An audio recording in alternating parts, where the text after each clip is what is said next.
Why wait to see if you'll get something you like this Valentine's Day when you can go to BlueNile.com and find something you'll love? Whether you're looking to treat yourself to a little winter sparkle or show a galentine how much you appreciate them, Blue Nile offers a wide selection of high-quality designs, expert guidance, and free 30-day returns for the ultimate peace of mind. You can even design your own jewelry. Right now, save up to 50% at BlueNile.com. That's BlueNile.com.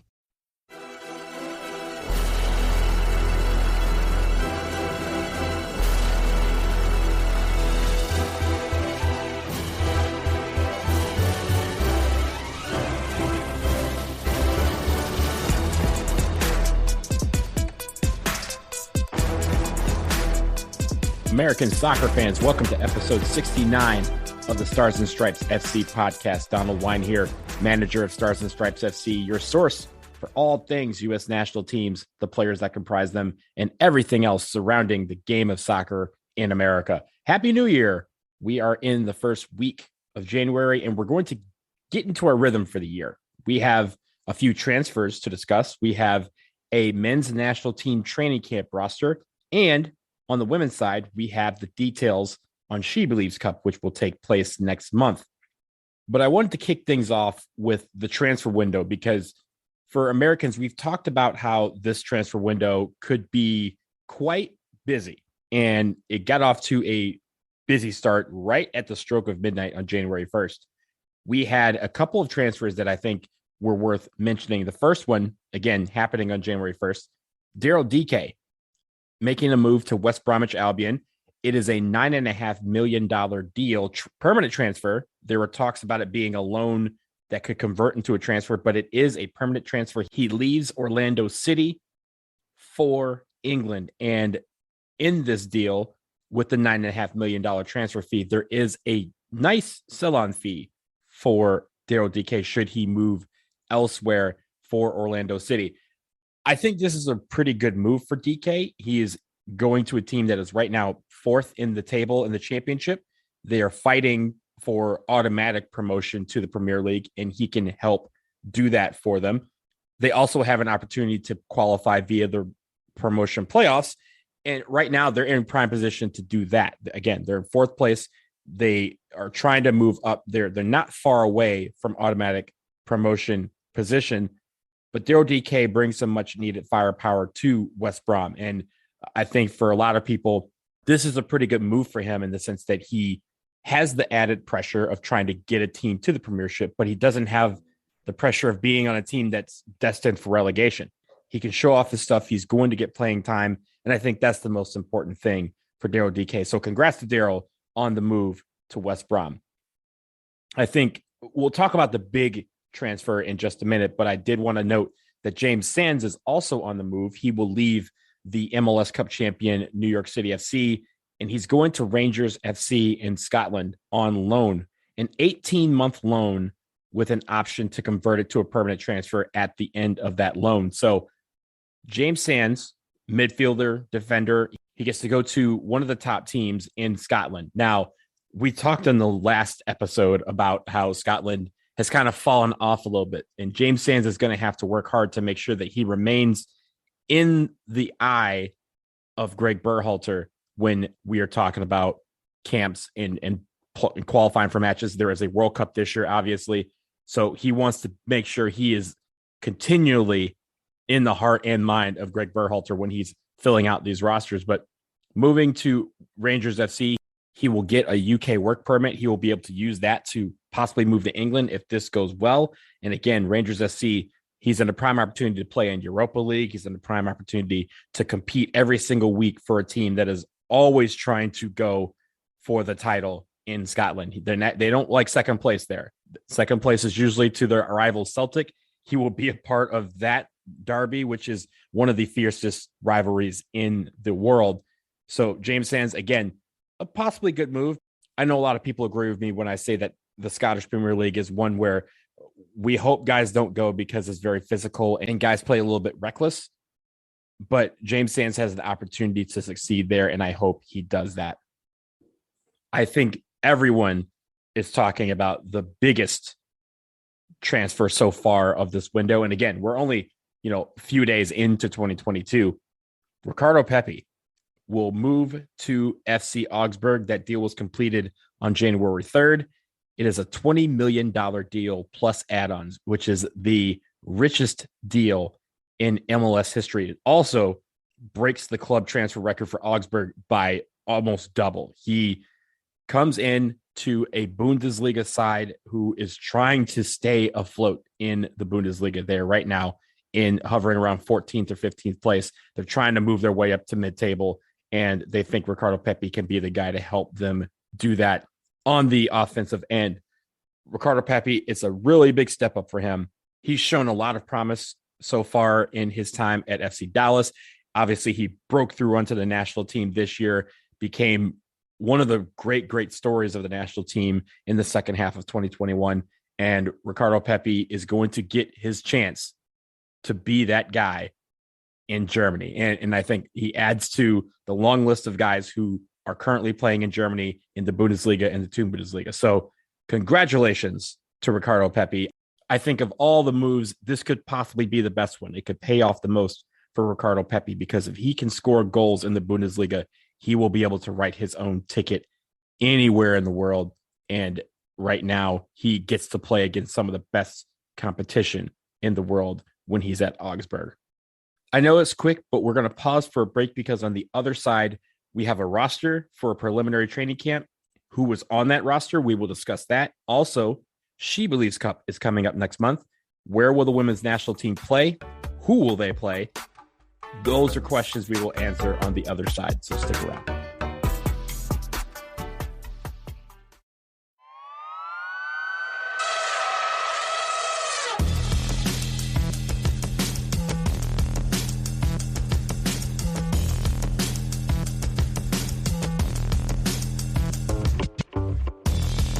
We are back here on the Stars and Stripes FC podcast, and we turn to the men's national team. Not the players necessarily, but the team. The United States men's national team, as we all know, has a very important month to kick off 2022. We have World Cup qualifying resuming at the end of the month.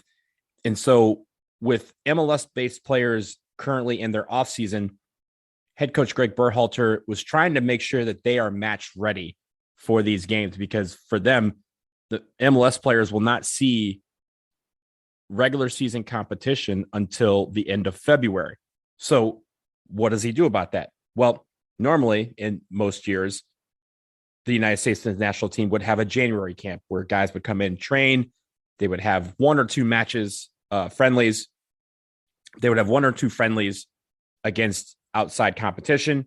And we got some of that last month with the December camp. That was a way to keep these guys in shape. But now in January, he is calling for a training camp, just a training camp, no matches associated with this camp, but he's calling in 19 players starting tomorrow, where they will train in Phoenix for a couple of weeks ahead of the start of the main international window where European-based players can come into camp.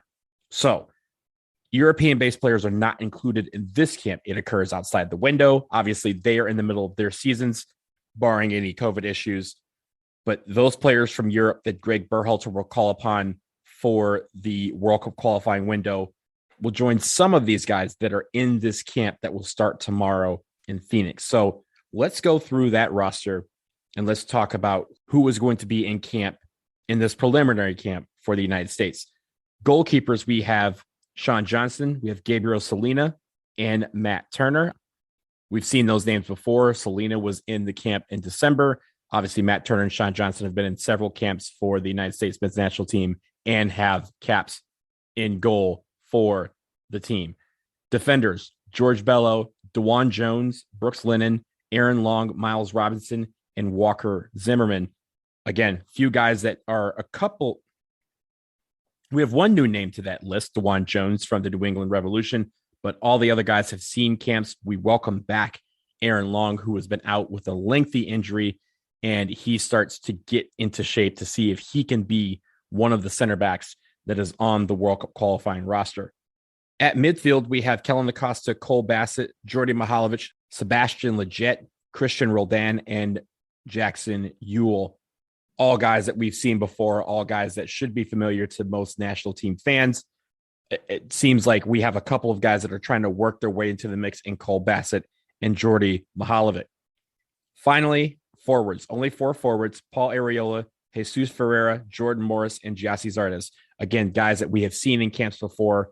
We welcome back Jordan Morris to the team, and he looks to fight to be one of those forwards that is called into the main camp in a couple of weeks. So there's your roster for the preliminary January training camp that will take place starting tomorrow, runs through the 21st. And when the window opens on January 24th, that's when we will see the European players come in. And some of these guys, not all, but some, will make that World Cup qualifying roster. This will be a great chance for them to get match ready. There'll be some conditioning. There will be a lot of competition because all of these guys want to stand out to prove to Greg Berhalter that they can be counted on for these 3 games that are coming up, these 3 all-important games in Columbus, Hamilton, and St. Paul, Minnesota.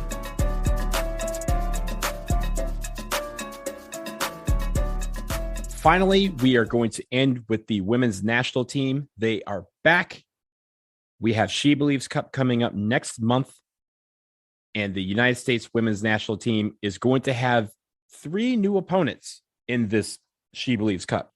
Since SheBelieves Cup started back in 2016, we've seen some of the best teams in the world come and play in this competition. We've seen France, Germany, England, Spain, Canada, Japan, Brazil, those type of teams. And for this one, because the women's Euros are coming up this summer, there was a lot of European teams that did not want to come all the way over to the United States for this tournament. There's also the added factor of COVID, which has been wreaking havoc, as we all know, with a lot of schedules and a lot of logistics. And frankly, a lot of these teams didn't want to come play the United States in the United States. So the United States women's national team has branched out. They have a couple of European teams in this mix, but there is one non-European team that we will welcome to SheBelieves Cup. So joining the women's national team during this tournament, the Czech Republic, who are ranked 24th in the world, Iceland, who are ranked 16th in the world, and New Zealand, who are ranked 22nd in the world. And obviously everyone should be familiar with New Zealand. We've seen them quite a bit over the years. It all starts in Carson, California on Thursday, February 17th, where the women's national team will face Czech Republic. That is at 11 p.m. Eastern time. It will be on ESPN. They stay in Carson for the second match, which will be on Sunday, February 20th, a 3 p.m. Eastern time kick on ABC, where they will face New Zealand. And then finally, we have on Wednesday, February 23rd, the team will travel to Frisco, Texas, just outside Dallas, where they will end with Iceland, 9 p.m. Eastern time on ESPN. So I kind of like that we are facing some teams that are unfamiliar to U.S. women's national team fans. Of course, in the sense of New Zealand, we just saw them last year in the Olympics in the group stage. We beat them 6-1. But for the Czech Republic, it's just the second time that the women's national team have ever faced them. Their lone matchup as the Czech Republic was back in 2000. So it's been 22 years since we have lined up against the Czechs. The women's national team beat them back then 8-1 at a tournament that took place in Australia. They have played the former Czechoslovakia once before that, and that was a 0-0 draw in 1988.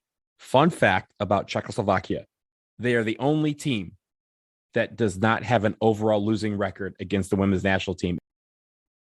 Our team is just that good, and I feel like there will not be a team that we face that we can't beat going forward. Iceland last saw the United States in the 2015 Algarve Cup in the group stage. But you have to go back to 2006 to find the last time Iceland played the United States women's national team on American soil. That was a 2-1 stoppage time win just down the road from me in Richmond, Virginia. So the Czech Republic, New Zealand, Iceland, 3 pretty good teams, decent teams. They're not obviously the world beaters that we are used to playing in SheBelieves Cup. But when we're talking about the Women's World Cup, because as we know, qualifying for that and the Olympics is this summer, we need to start playing some of these teams that are not in our comfort zone, teams we have not seen before that we could possibly see in a World Cup group stage or round of 16 knockout stage. That's what this tournament is all about, replicating what it would be to play a couple of these teams in a highly competitive environment. So 2 games in Carson, California, 1 game in Frisco, Texas. That's your SheBelieves Cup. And that will do it for episode 69 of the Stars and Stripes FC podcast. Thank you all so much for listening. As always, make sure you subscribe to this podcast. Rates and reviews are awesome, and they really help. So 5 stars if you like what you're hearing. If you have questions for the show, send them to ssfcpodcast@gmail.com. So we will be back again next week. So until then, take care.